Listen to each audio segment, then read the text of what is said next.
No, Rory and Mom. Speaking of groupies on tour buses, I did see a very interesting headline on my way here. Eminem is producing a Stan documentary about obsessed fans. Now, when I first read the headline, I was hoping it was going to be direct shots at our biggest Stan groups like the Barbz, the Beehive, the Navy. Read more into it. It is about his obsessed fans, which I still think is going to be a very interesting doc, where even though it's only going to be about Eminem stans, I think some of the groups are going to have to come to the podium if it's an effective doc to see how, I wish Maul was here to say, this is mental illness. I agree. I don't think it's about to show the obsessed Eminem fans the way they show them on TRL. Like, I think it's going to make them look insane. Yeah, and I agree. If you're an Eminem fan, you're mentally ill. I think they'd start there. Do you like the song Stan? I get its cultural value. The video was cool. The treatment for the video was cool. You don't like the hook? It's cool. It's a good song. Eminem has made good songs. I just think this whole Stan thing. So I think you're right. This will expose the weird, creepy side to that fandom. And I think Eminem might be the only person that can do this right now. I think this is an extremely important topic to discuss, just obsession in general about people you don't know. But it's at its highest peak. What was the show that Chloe was getting her back blown out in like the first scene? Oh, damn. That was the Donald Glover. Yeah. Produced. Yeah. It was a show about the Beyonce's Beehive fans. Kind of. They promoted it like it was going to be that, and they sort of touched upon that part of the brain, but not quite there. I don't think any superstar would, one, have the balls or even think it was a smart idea. Swarm was in it. To discuss the possibility of mental illness within your fan base. Like I see what you're saying. Nicki could never expose that because those are her, that's her army. And she's active. Yes. Like, I mean, I'm just going to stay away from Adolf jokes. But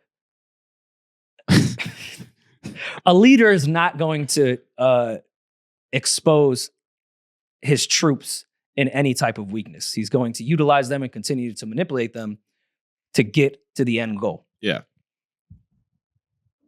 And we're not going to have the same argument we had about that horrible BET Donald Trump freestyle.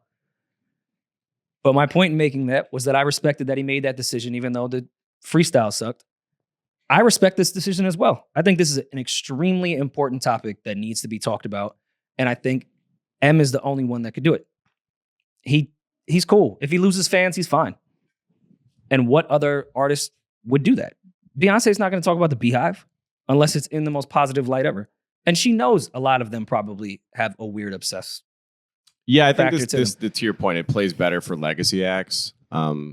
We've said Eminem can give the majority of people that would vote for Trump that might identify as his fans a middle finger and be like, none of this bothers me. I'm up a few hundred M's.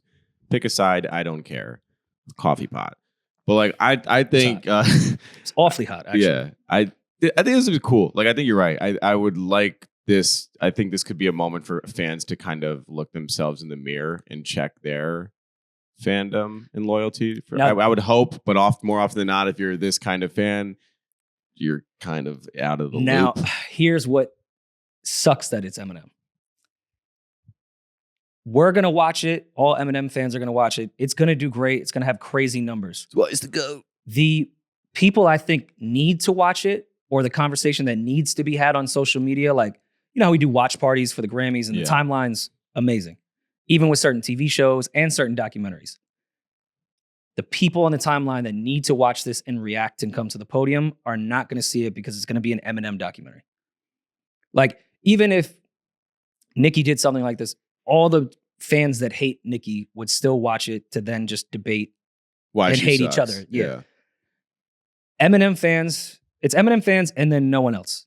Like, there's not people that are, besides you, that sit around and want to hate on Eminem and watch something that you wouldn't watch solely to hate them. I wouldn't. Now, Nicki fans, anytime Cardi B breathes, they're going to watch that clip, see everything, and vice versa.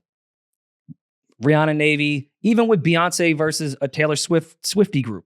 Like there's rivalries between all these hives that needs to be addressed. And if one of them did something, all the other hives would watch it.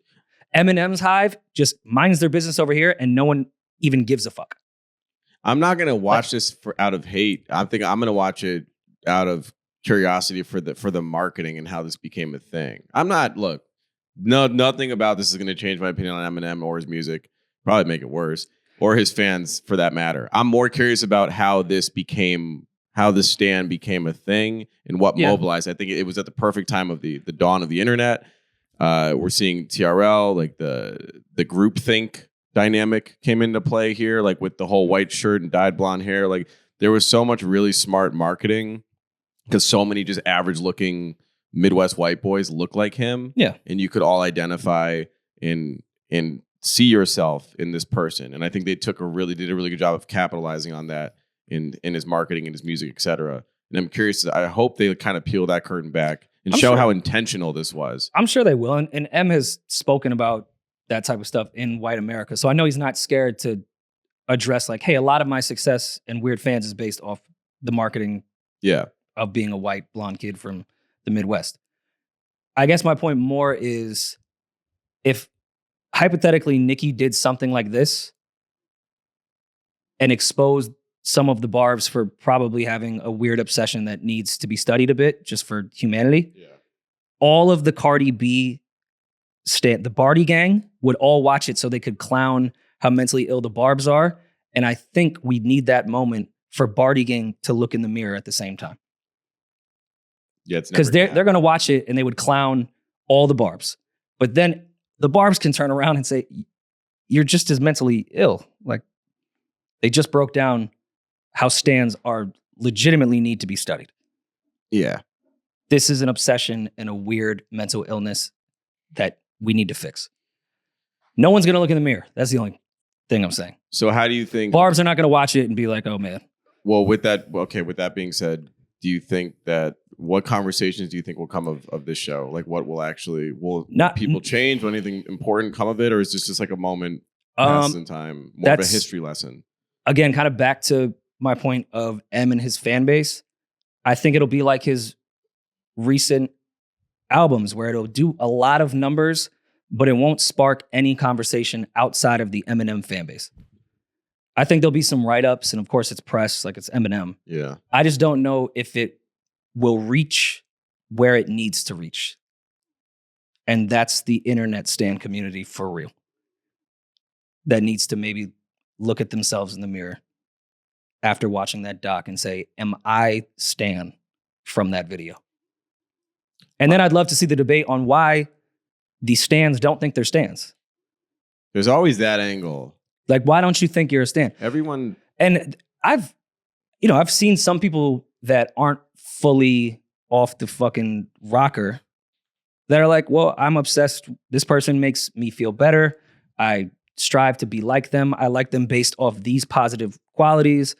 I like their music. What's the difference? You guys obsess over the Yankees. Like, what's the difference? This is my team. This is the thing I like.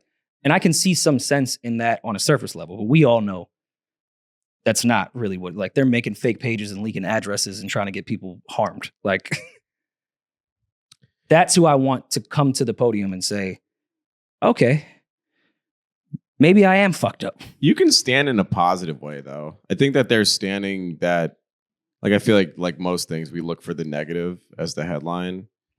I think there's like the doxing side of things, the violence side of things, and like the trolling side. That's what gets a lot of notoriety and attention. But I think there's the way I look at stans, the way I look at like hyper fans in general is the same way I look at people. Yeah, the sports is a good comparison, but also it's to a religious effect.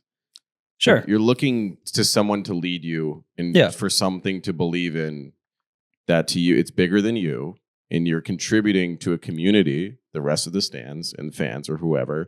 And your singular focus is, that's why I think Beyonce and artists like Taylor and even Nicki like are so easy to follow, because they're telling you this, like Beyonce, hey, we did the dance. Now this group as a group, we're country.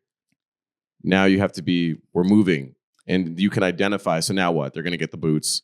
They're going to get the hats. Like there's visual aids to enhance the standness of it. Just you can become something. Well, I don't know, because the extremes before, and I hate that we always kind of bring in the point that social media changed everything. Because before you'd get like the Selena head of the fan group that killed her. The ultimate stand, by the way. But then also like John Lennon was murdered by somebody that read Catcher in the Rye and was so scared that John Lennon was going to be a sellout and phony that he killed him before he could sell out. That's obsessive stand shit. Having that book break you, Holden Caulfield was such a pussy. Oh yeah, no, he's that super character. pussy. Like, what are we? That's the character that sent you over the edge to kill John Lennon. And like the way how pretentious he felt by thinking phony was gonna like hurt anyone's feeling. Like, yo, you're phony. Like, all right, bro. Ooh, ooh, shit. Get the gun. Your name's Holden. Shut the fuck up. Get the gun. You fucking pussy. No, Rory and Ma.